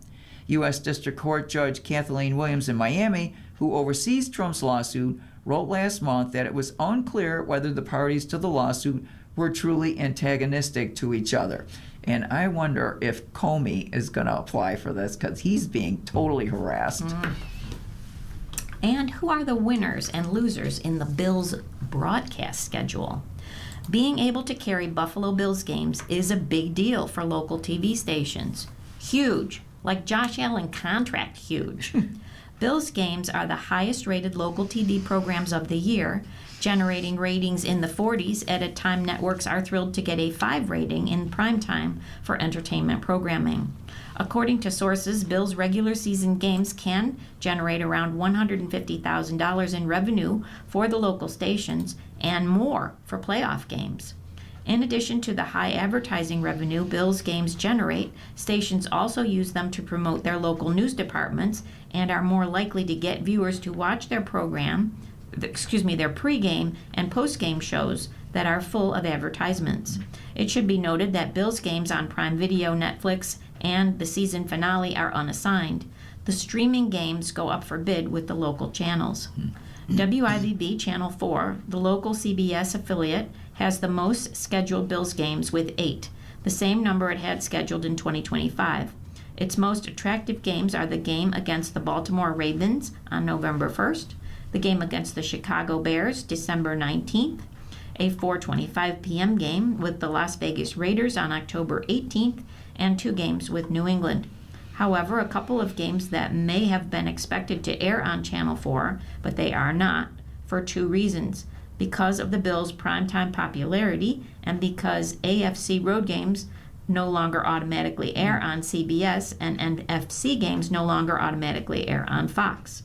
Channel 4 lost the game against the Kansas City Chiefs game to NBC, as well as the game against the Los Angeles Chargers on September 27th and the game against the Miami Dolphins on November 22 to Fox. In addition, Channel 4 lost road games with the Los Angeles Rams October 12th and Minnesota Vikings on November 9th. They lost it to ABC's ESPN's Monday Night Football. And the 4:25 p.m. Christmas Day playoff rematch with Denver to Netflix that normally might go to CBS. WKBW-TV, which is Channel 7, the local ABC affiliate, gets to carry the MNF games with the Rams and Vikings without having to pay a rights fee. WGRZ-TV, Channel 2. It has two of the biggest Bills matchups of the season against the Chiefs on Thanksgiving night and on December 13th against Green Bay Packers on Sunday Night Football. WU-TV, which is Channel 29. It has two games mentioned above with the Bills' AFC opponents, the Dolphins and the Chargers. They seem like replacements for losing the Bills-Lions game and the Bills-Chicago Saturday night game that it might have received before the NFL made every game a free agent. Some more things to note. The 6 primetime games scheduled are 1 more than were scheduled last year. 2 last year were carried by Prime Video. The good news for out-of-town members of the Bills Mafia is that the only games scheduled to be exclusively carried on a streaming site that would require a subscription are the Thursday Night Football home opener on Prime Video and the Christmas game, which is on Netflix. Bills fans outside of Buffalo without subscriptions to those streaming sites could look for free trials for periods when those games are played. Netflix has 5 games, including the Rams-San Francisco 49ers game in Australia, which is September the 10th. Peacock, NBC's streaming service, will exclusively stream an NFL regular season game on Saturday, January the 2nd. Since NBC has 2 wildcard playoff games, there's a good chance that one will land on Peacock.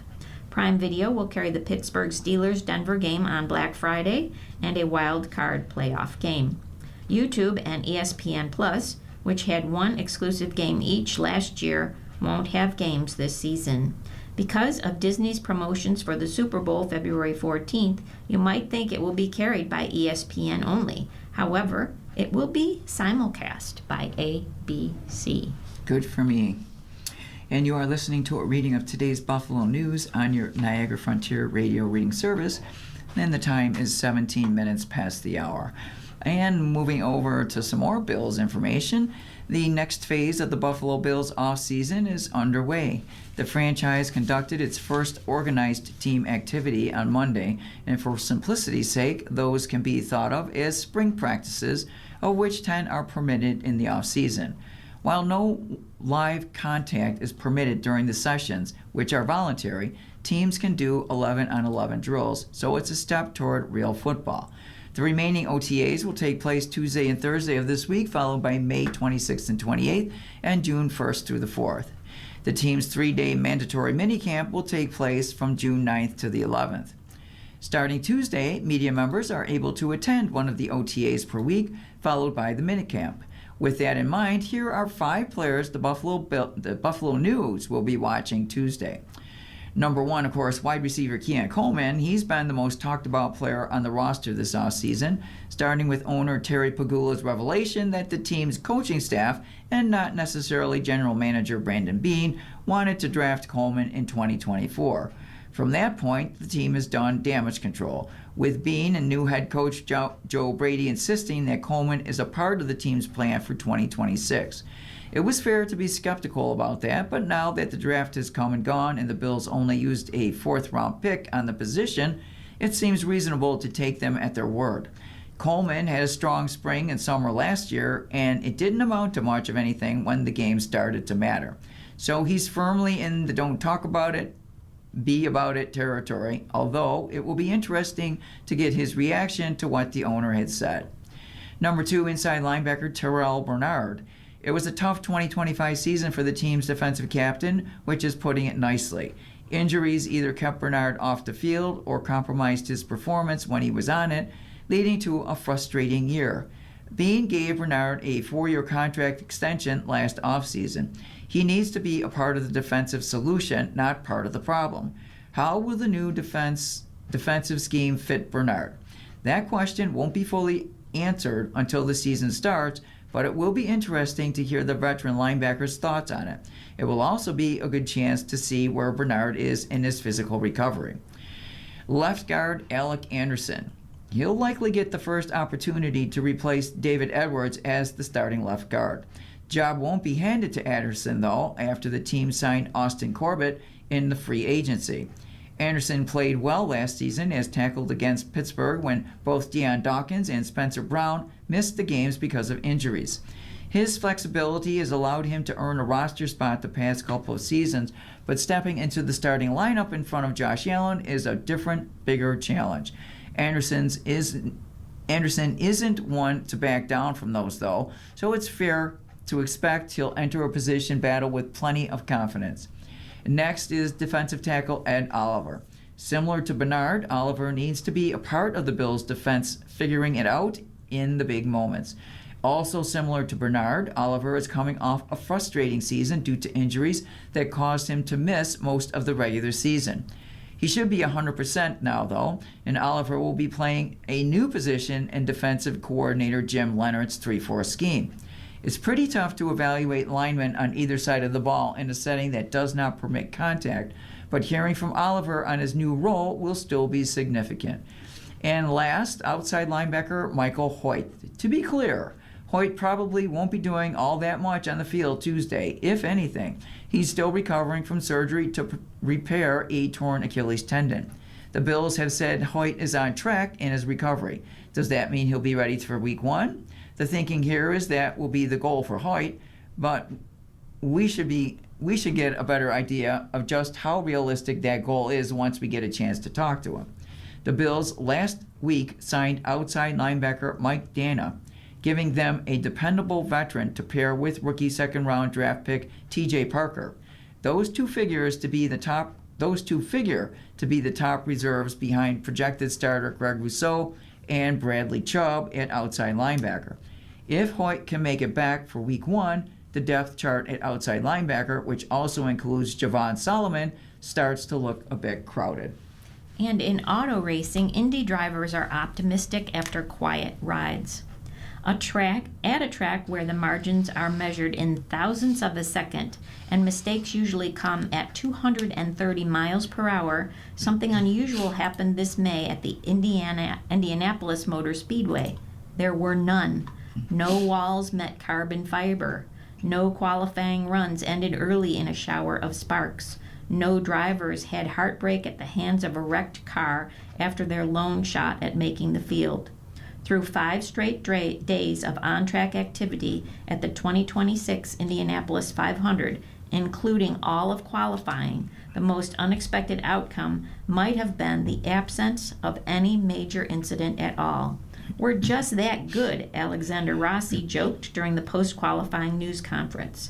Alex Palou claimed pole for the 110th running of the race with an average speed of 232.248 miles per hour. That is amazing. Leading a front row that included Rossi, 231.99, and Dave Malukas, 231.877. But even as the field chased speed on one of the most demanding stages in motorsports, the walls largely stayed untouched.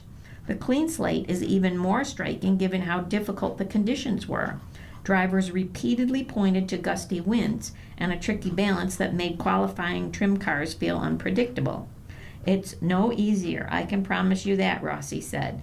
That was one of the harder qualifying days that I've had around here.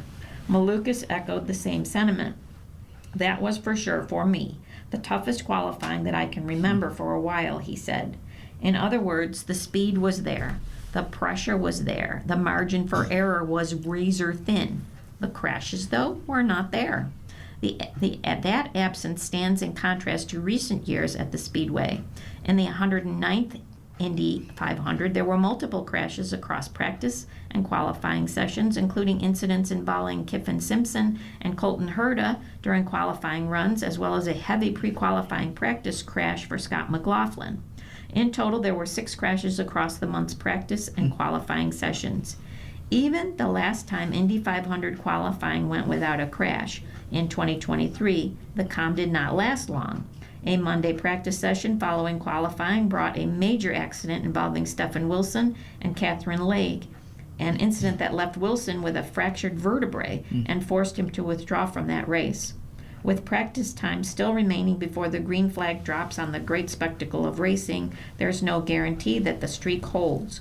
One small miscalculation at Indy can still turn a spotless month into a familiar reminder of how quickly things can change at 230 miles per hour. The drivers fail tech inspections. IndyCar officiating has dished out a pair of post-qualifying penalties for the Indianapolis 500. Car number 4, driven by A.J. Foyt Racing's Cal Collet, and car number 24, driven by Dreyer and Rainbow Racing's Jack Harvey, failed post-race technical inspection. Collet was slated to start 10th, but will now start 32nd. Harvey will move from 29 to 33. IndyCar officiating found that both cars made modifications to the Dallara Supplied Energy Management System, EMS covers, and over to AR mounting points with unapproved hardware. Per IndyCar's rulebook, EMS must be used as supplied by Dallara and approved by IndyCar, and EMS covers may only be attached with the supplied hardware and helicopter tape. Collet was charting to be the runaway favorite for Rookie of the Year ahead of Mick Schumacher and Dennis Hauger, but he will now be behind both to start the race. Harvey, driving DRR's one-off entry, will start his 9th Indy 500 from the very back. For the second year in a row, drivers have failed their technical inspections following qualifying for the Indy 500. Last year, it was Team Penske's 3 cars failing their inspections for driving with modified attenuators. Now it's Harvey and Collet, who race for different teams, being found to have illegal EMS covers. Following Team Penske's failed tech inspections and the failed tech inspections of Andretti Global and Prima Racing after last year's Indy 500, IndyCar sought out a new officiating group that was independent of IndyCar and Penske Entertainment. In December, IndyCar created IndyCar Officiating and the Independent Officiating Board, or IOB. Scott Elkins, the managing director of Officiating, MDO, began overseeing the IOB just 6 days ago. Although no cars had failed tech inspections after a race or qualifying this year until now, IndyCar Officiating has been under a microscope following its past 2 races, the Grand Prix of Long Beach and Sausalito Grand Prix. In Long Beach, it was found that 12 drivers illegally used push to pass, which gives cars a horsepower boost on road and street courses on a restart. Rather than penalize those drivers, IndyCar Officiating undid the rule, allowing for push-to-pass usage on restarts going forward.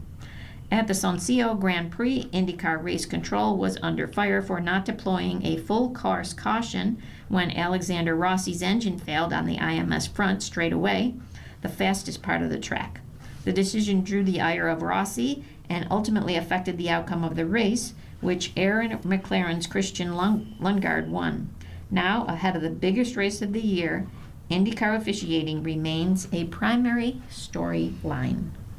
And you are listening to a reading of today's Buffalo News on your Niagara Frontier radio reading service. The time is 28 minutes past the hour. Moving over to a little bit of golf. And Newtown Square, Pennsylvania. While Aaron Ray was pulling away from the pack Sunday at the PGA Championship, 2 of the biggest names in golf were unable to keep pace on the back nine and make the first-time major winner from England sweat it out. Spanish star Jon Rahm tied for second, 3 shots behind Ray by going 67 to 68 on the weekend, while Northern Ireland's Rory McIlroy landed 5 behind Ray and tied for 7th after a Sunday 69. Ray played his final 10 holes in 6 under par to emerge from an ever-changing leaderboard, and Rahm, McIlroy, Xander Schauffele, and others with major championship experience could not solve the more challenging back nine at Aeronymik Golf Club. 5 of the course's 6 toughest holes this week were on the back nine, and only 2 on the back played under par. The short par 4, number 13, and number 16, the only par 5. Rahm only birdied number 16 amid a sea of 8 pars. He narrowly missed a birdie putt at number 13, as well as 17 and 18. What Aaron did today, catching him, could have been very difficult, Rahm said. I don't know if it could happen, but I would have liked a better chance playing the last 2 holes. Rahm's T2 was nonetheless his best finish at a major in 3 years, which coincides with his 3 seasons as a member of LIV Golf. Asked Sunday what he feels he needs to tidy up on to get across the line this season, Rahm responded, I'm assuming you mean in majors. That's because he's had a successful LIV season with 2 victories and 3 runner-up to date in 7 events. The margin, even though it's 3 shots, it can be so small, honestly, Rahm said. I feel like I'm playing really good golf and definitely play good enough this week to give myself a chance to win. So keep doing what I've been doing well. I still need to give myself some time to think about what I could have done better this week. Right now, I'm really still fresh on just today. But I did miss 2 putts from about 4 feet away yesterday, so that's 2 shots right there. Rahm has previously said he needed to change some things about his preparation for major championships. He told reporters Sunday that he did in fact make some tweaks. Asked if he'd elaborate, Rahm grinned and said no. I think you guys always think it's going to be something life-changing, he said. It's just small little details that, unless you're within the game, you're not really going to understand. It's hard to explain. Master champion McIlroy was very much in contention to win his 2nd leg of the calendar Grand Slam after rebounding from an opening 74 with rounds of 67 and 66. Far and away the fan favorite on the property Sunday, he thrilled the crowd by sticking his approach at number 2 to 5 feet and converting the birdie. But that was the only birdie he'd make until the par 3 14th 1 hole after a disastrous bogey at the gettable 13th, where he shoved his drive to the right and hit from back-to-back thick lies in the rough. McIlroy also failed to capitalize at number 16, making par and resigning himself to a top 10 finish rather than a victory. He did not sit for a full press conference, but gave brief comments in a TV interview. I think not birdieing the 2 par 5s and making the bogey at the drivable par 4 13th did him in, he said. To me, I felt like I played the golf I needed to play the rest of the way. If I birdied the 2 par 5s and turned that 5 into a 3 on 13, the day looks very different. But both Rahm and McIlroy joined the chorus of praise for Ray, who shook off 3 early bogeys and sank a 40-foot eagle putt at number 9 before a series of terrific shots led to 4 birdies on the back 9, including a 68.5-foot putt at number 17. I'd like to see that. Yeah, it was good. You won't find one person on property who does not find for him, McIlroy said. In the long term, the intriguing piece is that Rahm and McIlroy may have been watching a future Ryder Cup teammate. Ray, 31, has yet to be selected for a Ryder Cup team, but has put his name in the mix for 27 at Adari Manor. Rahm said he has not spent much time with Ray, but the reviews are overwhelmingly positive. I have heard consistently there's very few people that are nicer and kinder human beings than Aaron Ray, Rahm said, noting his respect for the game. I have heard absolutely nothing but good or great things about Aaron Ray. He's been playing great golf, he's a fantastic golfer, and he's been able to perform really well. What he did today is nothing short of special. Let's talk baseball. Yeah. The Mets rallied to stun the Yanks in the 10th. Carson Bengi drove in the game-ending run on the 10th inning for the 2nd time in a week as the New York Mets stormed back from a 4-run deficit to stun the visiting New York Yankees 7-6 on Sunday in the deciding game of this season's first Subway Series. The Mets' Luis Torrens began the comeback from a 6-1 deficit with a 2-run pitch hit double in the 6th, and Tyrone Taylor forced extra innings with a 3-run homer in the 9th off of David Bednar. The Mets won a game in which they trailed after 8 innings for the first time since 2024. Rookie A.J. Ewing opened the 10th by laying down a sacrifice bunt against Tim Hill to move automatic runner Mark Semien to third. Hill then hit Torrens with a pitch. Carson Bengi, who had a game-ending single in Wednesday's 3-2 win over the Detroit Tigers, followed with a grounder to the middle against a drawn-in infield. Yankees second baseman Jazz Chisholm Jr. and shortstop Anthony Volpe collided as Semien raced home. Devin Williams, 3-1, issued a one-out walk in the 10th, but stranded automatic runner Ryan McMahon at third by getting Austin Wells to hit into an in-ending 3-6-3 double play. Semien had an RBI double for the Mets, who went 5-1 on their homestand and improved to 10-5 this month. Mark Vientos recorded 2 hits, while rookie A.J. Ewing reached base in all 4 plate appearances with a single and 3 walks. Volpe had a tie-breaking 2-run single in the 6th and finished with 3 RBIs for the Yankees, who went 2-7 on a 9-game road trip. Ben Rice homered in the 3rd for his 15th of the season. That is 1 shy of teammate Aaron Judge for the American League lead. Ahmed Rosario had a pinch-hit sacrifice fly for the Yankees. The Mets' 9th inning rally spared inefficient starter Freddie Peralta the loss. Peralta surrendered 3 runs on 2 hits and 6 walks in 5 innings while striking out 4. The 6 walks tied a career-high set most recently on May 5th of 24. The Yankees' Elmer Rodriguez gave up 1 run on 5 hits and 1 walk while striking out 1 over 4 in the 3rd innings in his 3rd career start. And let's go over to asking Eric.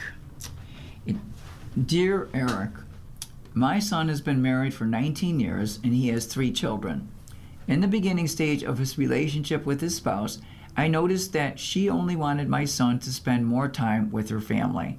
I was being observant in silence, and she recently told me she doesn't want her children around me anymore. She stated I don't come around enough and that's not healthy. She is rude to me and speaks to me disrespectfully. I asked her, what did I do to you? She started stuttering, trying to think of an answer. Then she said, I don't know. You don't bother us or ask us for anything. She treats me like an outside woman, but at church she would speak and call me mother-in-law. How can they treat me this way? I'm so hurt and confused. We live just over 2 miles away. My son is being controlled and manipulated. I never dreamed of not having a relationship with my son and my grandchildren. I honor her wishes, I stay away, and I don't see my son or grandchildren outside of church. My son is not usually around when she talks to me the way she does, and he witnessed her yelling at me one time, and he said to her, stop talking to my mama so rough. I was shocked. I think he doesn't call or come by to keep the peace in his home. By the way, I was the one who suggested he marry her after dating for 4 years. He was very hesitant. I regret that conversation. Please help me. Signed, or what should I do? Signed, Neglected Mama. Dear Mom, I'm so sorry you're experiencing this. I can't say for sure what the root of your daughter-in-law's conflict with you is, but it will be helpful for the whole family if you let her deal with her issues on her own. Instead, focus your energy on getting clarity in your relationship with your son. This isn't to spite her. Your relationship with him needs not to be mediated by her at all. He's an adult and he can make his own decisions. Talk to him about what you're experiencing and what you'd like your relationship with him to look like. Ask him if there are things standing in the way of you being closer. Ask him if he knows why his wife is so sour on you. It's not up to him to change his wife's behavior, but if his relationship with you is important to him, and I hope it is, he should be more assertive about it. Dear Eric, in my social club, there is a woman who, for the 2 years now, has deliberately snubbed me and will not even return a hello. At the same time, she effusively greets others near me. I am well liked in the club and a club leader. I heard that she feels I am responsible for another woman's sudden departure. That woman was difficult as well, but I didn't ask her to leave. There could be some jealousy from them toward me, but we are not in high school, ladies.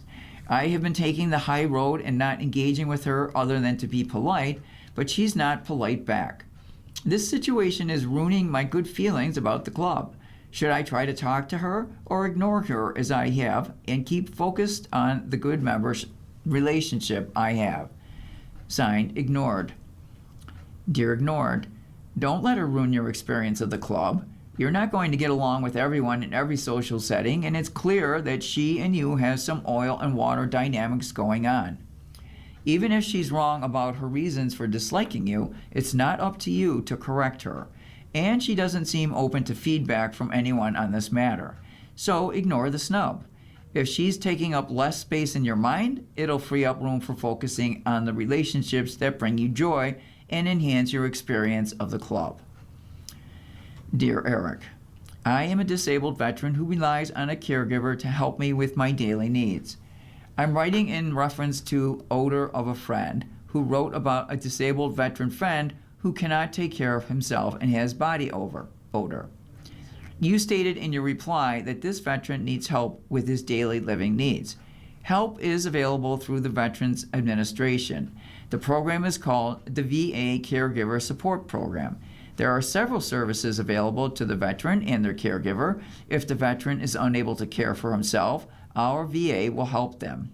Signed, Retired Distinguished Naval Veteran. Dear veteran, thank you for your service and for this great resource.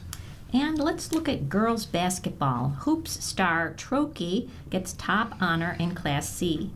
The New York State Sports Writers Association on Monday announced the all-state girls basketball teams in Class B, Class C, and Class D.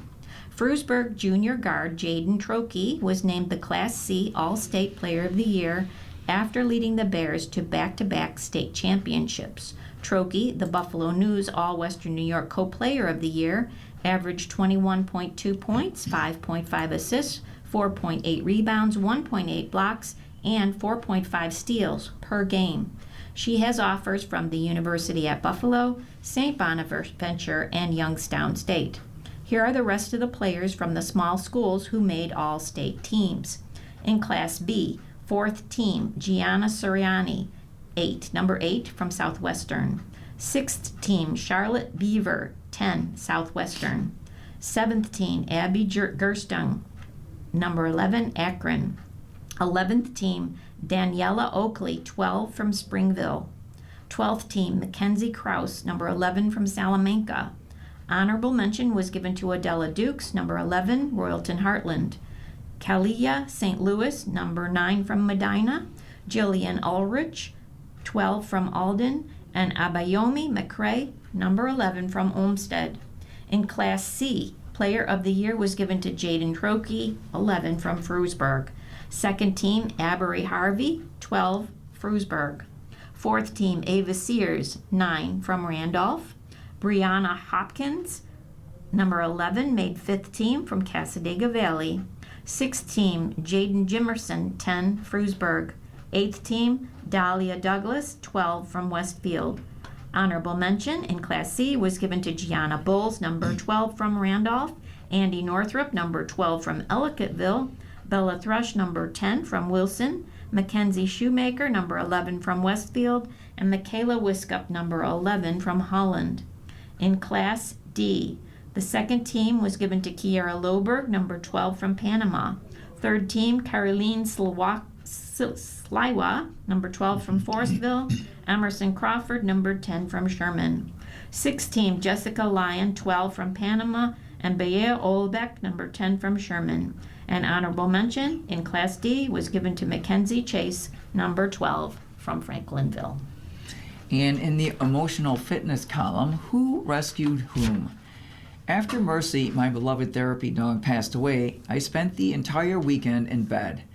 It was my ex who got me to a pet rescue to look at puppies. I didn't think I was ready, and I didn't really want a puppy, but I went to look because it might make me feel better, and it did, a little. The next couple of days were spent on the computer looking for a rescue pup at adoptapet.com, and I actually saw a picture that touched me. This little one looked a lot like Mercy and was only 2 years old, and I thought she might be the one. When I got to the shelter, the dog I came to see was no longer there, and I was sad.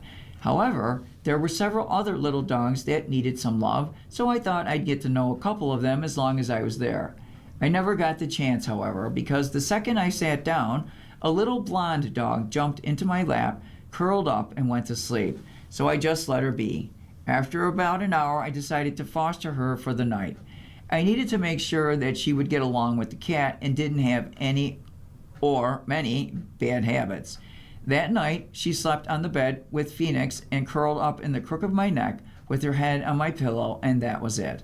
People do say that our animals pick us, and Foxy certainly did. I didn't think I'd find another dog so quickly, but I have to say that it was the best emotional healer I could have asked for. The pain of missing my Mercy is still there, but it has been made so much lighter by this new little life in my world. I returned the empty crate to the shelter the next day and filled out the paperwork, making sure she would be found if anything were to happen. She was already microchipped, and I got her pet insurance that same afternoon. Making the new baby safe was my first priority. The next step was learning about her habits and discovering that she needed to go for a walk twice a day, but then so do I.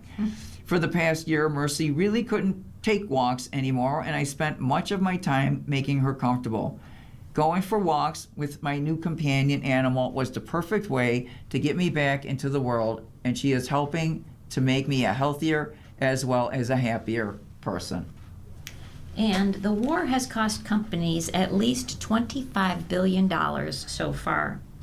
The U.S.-Israeli war with Iran has already cost companies around the world at least $25 billion, and the bill is climbing, according to a Reuters analysis.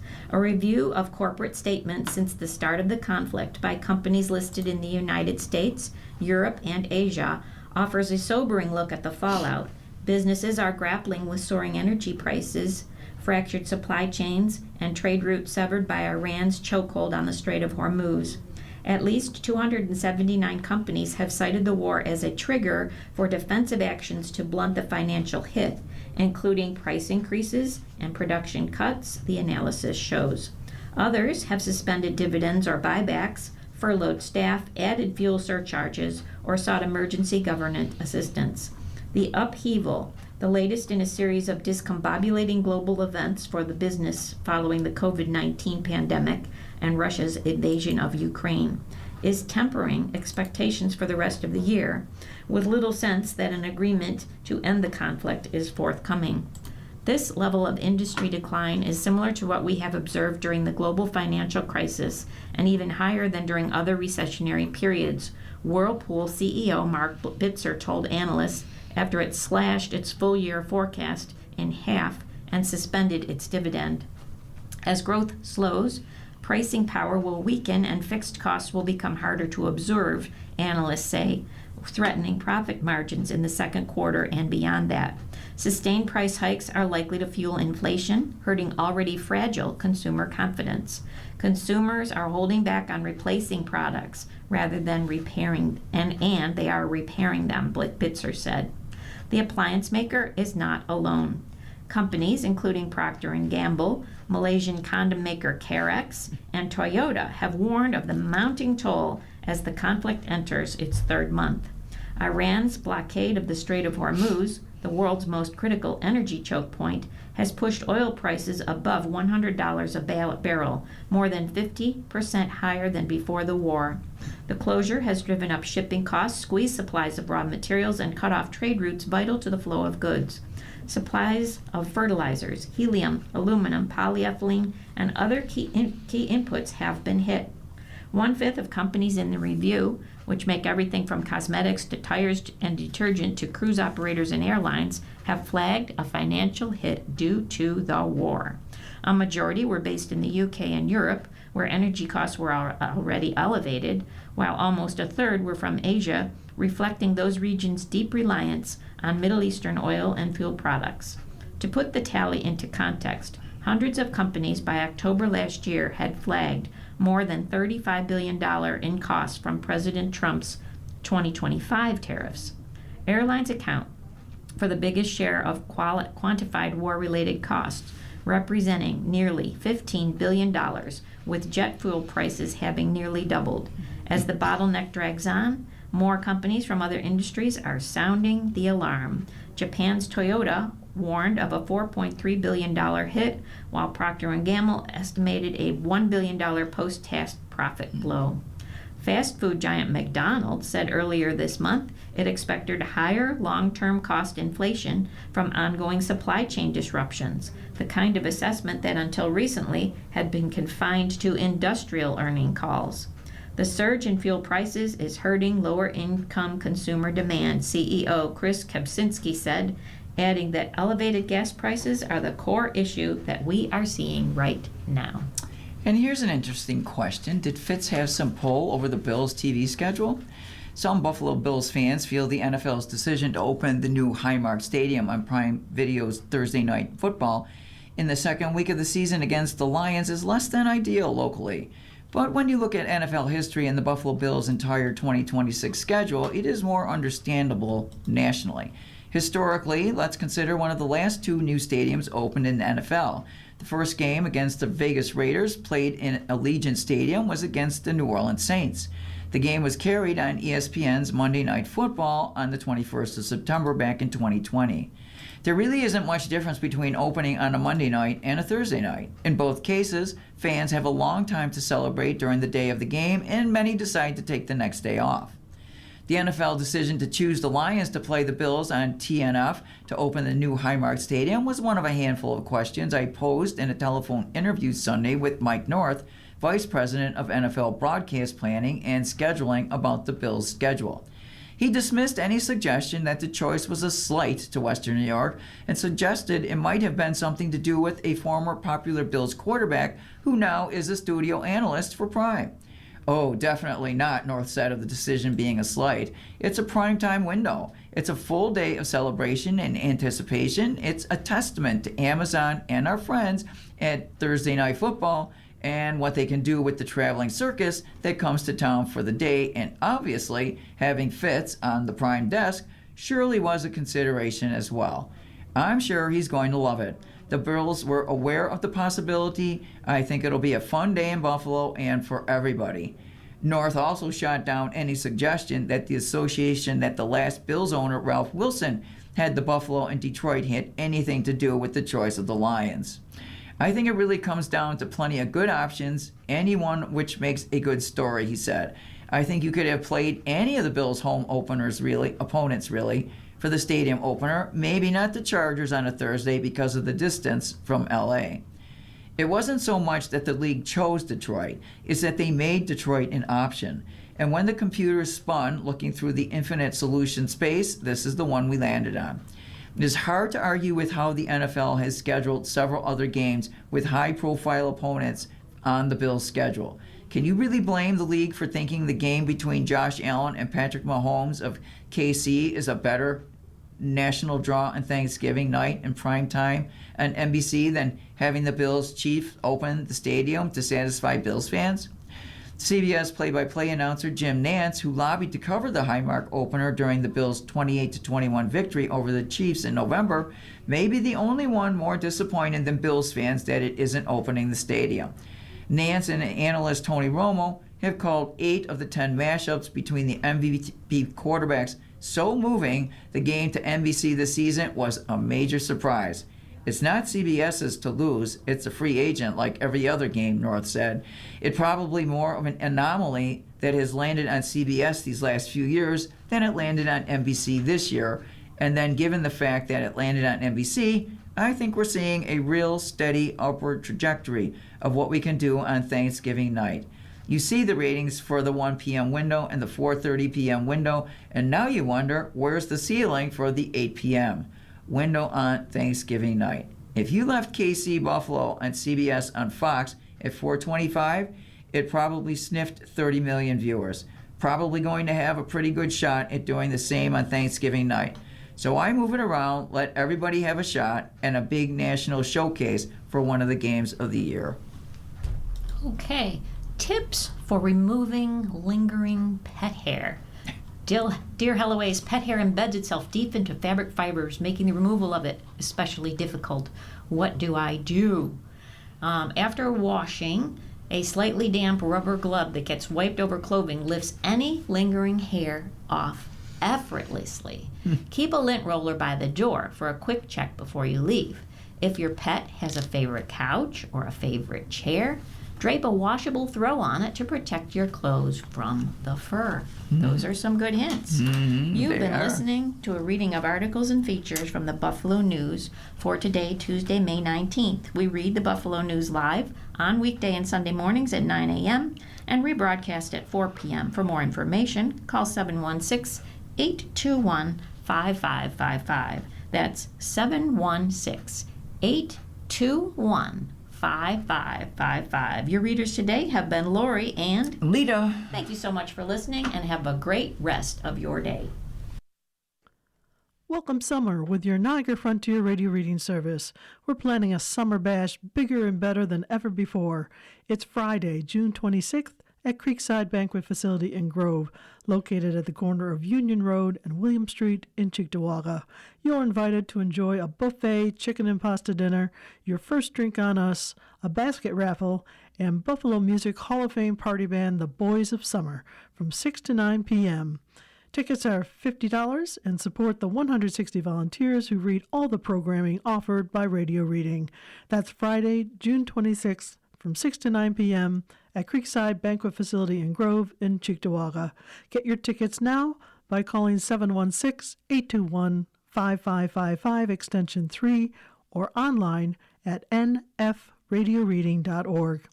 Thank you to New Era Cap Foundation, Tyverin Law, and Perry's Ice Cream for sponsoring this largest event of the year.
program is intended for listeners who are blind, have low vision, or have another print disability.